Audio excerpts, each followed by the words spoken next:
일본의 아이돌 도미타 마유는 대학교를 다니면서 가수 활동을 했습니다. 엄청난 탑스타까지는 아니었지만 꾸준히 라이브 공연을 하면서 그럭저럭 팬층이 있었습니다. 이런 도미타 마유에겐 고민이 있었습니다. 바로 마유의 팬 이와사키의 지나친 사랑이었습니다. 그는 마유의 라이브 공연장에 와서 결혼해주세요, 친구가 되어주세요 라며 집요하게 애정 표현을 했습니다. 심지어 너는 정말 예쁘지만 나에겐 왜 이렇게 애정한 거야? 애정이 증오로 바뀌고 있다. 하지만 난 아직 널 좋아해.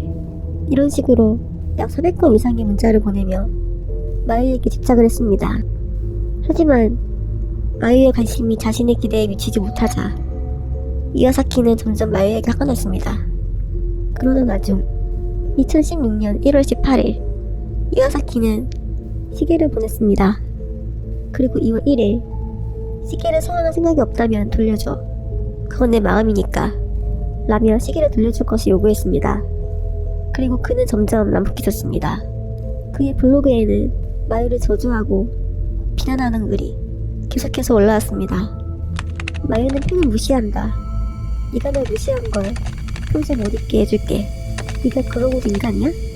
사람을 이렇게 괴롭히네. 고마워. 그리고 4월 마유는 시계를 되돌려 주었습니다. 하지만 그는 점점 더 화가 났습니다. 마유가 트위터에 장난감 컬렉션을 모두 모으고 싶다고 글을 올리자 이와사키는 그 전에 죽을 테니까 안심해, 미안 라고 글을 올렸습니다. 그리고 5월 21일 아침 의미심장한 글이 올라왔습니다. 사람이 어떤 행동을 하도록 유도하는 것은 미혹이 아니라 수치심이다. 다녀오겠습니다. 그리고 그날 저녁 도쿄의 한 라이브 공연장에서 이와사키는 습격했습니다. 마유는 목과 허리 등 온몸을 20곳 이상 찔렸으며 사건이 발생한 직후 병원으로 옮겨졌지만 혼수 상태에 빠졌습니다. 그리고 범인은 현장에서 체포되었습니다. 그는 당당하게 자수했고 내가 찔렀다, 내가 마유를 찔렀다 라며 당당하게 이야기했습니다. 마유는 17일 만에 이직이 회복되었지만 신체적, 정신적 후유증 때문에 예전처럼 생활하기는 어려워졌다고 합니다. 어느 날 오후 9시쯤 배도 좀 고프고 오랜만에 중국집 음식이 먹고 싶어서 배달 어플로 짜장면을 주문했다. 보통 중국집 배달은 빨리 오는 편인데 오늘은 거의 1시간이 다 돼서 왔다. 배달부가 초인종을 눌러서 문을 열어줬더니 배달부가 음식을 바로 꺼내는 게 아니라 현관에서 신발들을 쭉 훑어본 뒤 이상한 눈빛으로 집안과 나를 번갈아가며 쳐다보았다. 조금 무서워져서 황급히 현금을 세서 돈을 드렸는데 이분은 계속 이상한 표정을 지으며 집안 이곳저곳을 살펴보기만 하는 것이었다. 난 너무 찜찜해서 계산이 끝난 뒤 문을 바로 닫아버렸다. 그리고 짜장면 랩핑을 막 벗기고 한 입 먹으려는 순간 인터폰으로 보니 방금 그 배달부 아저씨였다. 음식 가격은 정확히 현금으로 준비해서 냈기 때문에 문제가 없을 것이었고 아까 아저씨의 시선도 찝찝해서 문을 바로 열어주진 못하고 인터폰으로 무슨 일이세요? 하고 물어봤다. 근데 대답이 없었다. 그리고 계속해서 초인종을 반복해서 눌렸다. 아, 무슨 일이신데요? 하고 외치니까 뭐 하는지 안 들려요. 문 좀 열어봐요. 문 열고 얘기해요. 그래서 문 앞까지 가서 무슨 일이냐고 물어봤다. 그랬더니 쿠폰이요. 에? 쿠폰이 왜요? 제가 쿠폰을 안 준 것 같아서요. 아, 저 쿠폰 필요 없어요. 근데 제가 이거 줬는지 안 줬는지 확신이 안 들어서 문 열고 제대로 확인해봐야 할 것 같은데. 아, 쿠폰 필요 없다니까요. 그냥 가셔도 돼요. 배달부가 자꾸 쿠폰이 어딨다는 이상한 소리를 하며 문이 열려는 게 수상해서 배달부랑 계속 실랑이를 하였다. 그러자 옆집에서 사람이 나오는 인기척이 들렸다. 아, 그 무슨 일이에요? 근데 그러자 이 아저씨가 하는 말이 이거 완전 나 배달하는 사람인데 글을 찾아러 왔다니까 문 좀 열어달라는데 문을 안 열어주네요. 별일 아니니까 신경 쓰지 마세요. 이러면서 거짓말을 하였다. 어이가 없어서 방금 배달 오셨으면서 무슨 그릇을 달라고 해요? 라고 말한 뒤 경찰에 신고를 했다. 몇 분 뒤 경찰이 도착했다. 경찰이 와서 배달부 아저씨의 주민번호 앞자리 등 간단한 인적사항을 적어갔고, 나중에 이 아저씨가 짜장면 그릇을 찾아오게 될 일이 두려워서 그냥 환불받겠다고 하고 배달원 아저씨도 그러라고 했다. 그렇게 환불받고 경찰도 돌아가시려고 해서 나도 문을 닫고 집으로 들어갔다.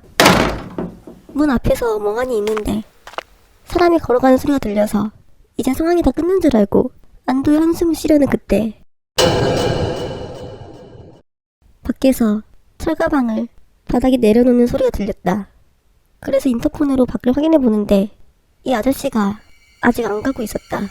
엘리베이터가 몇 번 왔다 갔다 해도 잘 생각을 안 하고 가만히 우리 집 앞에서, 우리 집 바로 앞에서 서 있는 것이었다.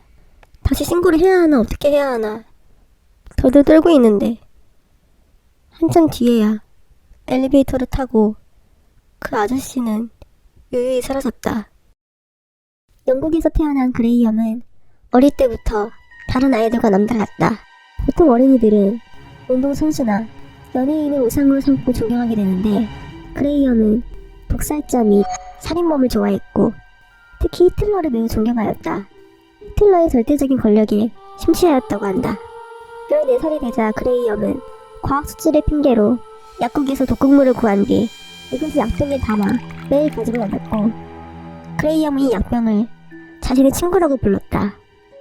그리고 그는 과학실을 청소당번을 하며 화학실험에 쓰이는 여러 독극물을 자유롭게 구할 수 있게 되었다. 또한 도서관에서 독학만으로 대학원 수준의 화학 지식을 얻는데 성공하였다. 그 후 그레이엄은 학교 친구와 가족을 상대로 실험을 시작했다. 그레이엄은 친구들이 먹는 샌드위치에 독극물을 넣고 그 양에 따라 어떤 반응을 일으키는지 관찰했다. 약을 먹은 친구들은 구토를 하고 복통을 호소했으며 심하면 경련을 일으키기도 하였다. 그리고 15살이 되자 그레이엄은 자신의 새엄마를 독살하였다. 그러던 중 학교의 화학교사가 그레이엄이 수상하다고 생각하기 시작했다. 화학 시간에 이상한 실험을 제안하고 독극물에 대해 이상할 정도로 똑똑한 것이 뭔가 수상하다고 느낀 것이다. 결국 화학교사는 그레이엄의 책상을 본래 뒤져보았다. 책상 서랍에선 독극물이 들어있는 약병과 죽어가는 사람들을 그린 그림, 독약에 대한 수필, 독약의 효능 및 치사량을 적은 다이어리가 발견되었고, 교사는 경찰에 신고했다.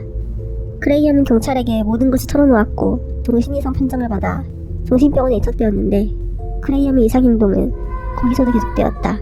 그레이엄은 독극물에 대해 워낙 전문적인 지식을 가지고 있어서 병원 정원에 있는 월기 수입해서 청산가리를 추출할 수 있을 정도였다. 결국 병원 직원과 동료 수감자에게 독극물을 먹였고 그중 한 명은 사망에 이르렀다. 9년 뒤 그레이엄은 석방되었다. 석방된 뒤 그레이엄은 사신기를 생산하는 회사에 취직하였는데, 그 이유는 독극물에 필요한 탈륨을 구하기 위해서였다. 그레이엄이 취직하고 얼마 지나지 않아 그가 가져다준 커피와 차를 마신 근로자들이 설사, 경련, 마비 등의 증상을 보였고 이 피해자는 70명 정도 되었다. 그중 몇 명은 입원을 했고 심지어 사망한 사람도 있었다. 결국 회사 내에 독극물 테러가 의심된다는 주장이 불거져 수사가 이루어졌는데, 그레이엄은 자신의 화학 지식을 자랑하느라 저희 직원들의 증상은 아무래도 탈륨 중독일 때 나타나는 증상인 것 같아요 라며 의심을 사면을 발언을 하였고 결국 체포되었다. 그의 집에서는 히틀러 예전 사진 및 여러 독약이 발견되었고 그레이엄 일기증도 나왔는데, 여기엔 독약을 먹은 사람들의 상태 변화가 논문 수준으로 세세하게 기록되어 있었다. 그레이엄은 사람들의 목숨을 조정하는 것에 큰 희열을 느꼈다고 한다. 내가 마음만 먹었으면 전부 다 죽일 수 있었어요. 근데 내가 살려준 거예요 라며 형사에게 자랑하기도 했다. 시리아의 시골에서 살던 4살 어린 하산은 장난기가 많은 평범한 아이였다. 어느 날 평소처럼 엄마가 하산에게 사진들을 보여주며 말을 가르치고 있었다. 엄마는 하산의 사진을 보여주며 이거 누구야? 라고 물어보았다. 그런데 하산은 자신의 사진을 보고 모하메드라고 대답했다.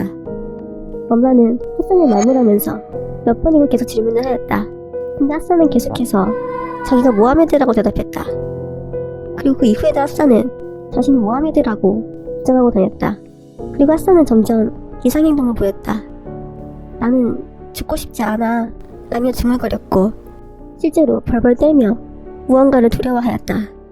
핫산이 자꾸 이상하게 행동하자 엄마는 병원을 데려갔다. 병원에서는 핫산에게 그림을 통한 심리치료를 실시했다. 의사 선생님은 핫산에게 현재 가장 그리고 싶은 그림을 그려보라고 했다. 그러자 핫산은 누군가가 도끼에 찍혀서 피를 흘리고 있는 모습을 그렸다. 핫산? 그림에 대해서 설명해주겠니? 아, 도끼에 찍힌 남자가 바로 저예요. 저는 전쟁에서 모하메드라는 이름이었고요. 누군가에게 도끼를 맞아서 죽었어요. 그게 무슨 소리니? 진짜예요. 도끼가 머리에 찍혔어요. 제 머리에 붉은 반점이 있죠? 이게 그 자국이에요. 실제로 핫산의 머리에는 붉은 반점이 있었다. 핫산은 그리고 전생에 마다야 마을에 살았었다고 말했다. 마다야 마을에 갈색으로 된 집이 살고 있었으며 집 앞에는 테이블과 의자가 놓여 있었고 화분이 2개 있었다고 했다. 핫산이 매우 구체적이고 논리적으로 말을 해서 핫산의 고모님은 혹시나 하는 마음에 마다야 마을을 찾아가 보았고 그 마을에는 핫산이 말한 것과 똑같은 집이 있었다. 부모님은 그 집에 사는 사람에게 물어보았다. 저기 실례합니다. 혹시 여기에 모하메드라는 사람이 있나요? 아, 네? 제 아들이 모하메드인데요.